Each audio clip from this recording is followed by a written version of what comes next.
টক ঝাল মিষ্টি আম দিয়ে তেলের আচার। এখানে একটু রং ভরা আমগুলো নিয়েছি। আমটাকে ভালো করে গ্রেট করে নিতে হবে।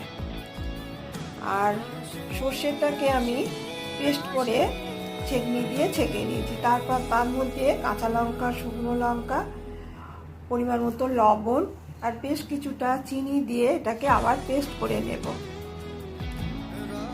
পেস্ট করা মশলাটা আমের কাতের মধ্যে দিয়ে ভালো করে মেখে নিতে হবে।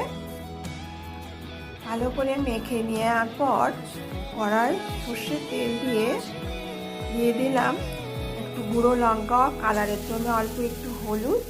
এবার আমের কাতটা দিয়ে ভালো করে নেড়ে নিতে হবে। খুব বেশিক্ষণ ফোটাতে লাগবে না। তেলটা মিশে গেলে এটা আমি অফ করে দেব। আর যেহেতু একটু ভালো রাখার জন্য দিতে হবে ভিনিগার। আর ভাজা মশলা দিয়ে মেখে 2 দিন মতন রোদে দিয়ে দিলে এটা শুকিয়ে যাবে।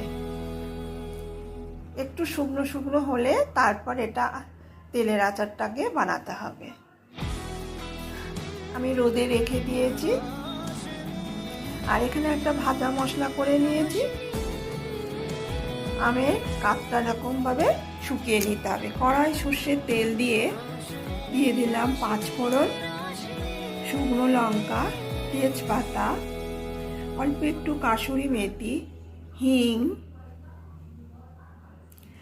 একটু গুঁড়ো লঙ্কা, কাশ্মীরি লঙ্কা, কালারটা ভালো হবে। আর দিয়ে দিলাম ভাজা মশলা, অল্প একটু বিট লবণ আর চাট মশলা দিয়ে একটু নাড়াচাড়া করে গ্যাসটা অফ করে দিতে হবে এবং এটাকে ঠান্ডা হতে দিতে হবে।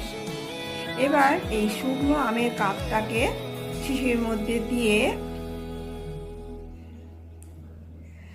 তেলটা ঠান্ডা হয়ে গেছে, এরপরে কাঁচা সর্ষের তেল দিয়ে, বেশ কিছুটা কাঁচা সর্ষের তেল দিয়ে শিশিতে ঢেলে দিয়ে 4-5 দিন মতন রোদে রেখে দিতে হবে।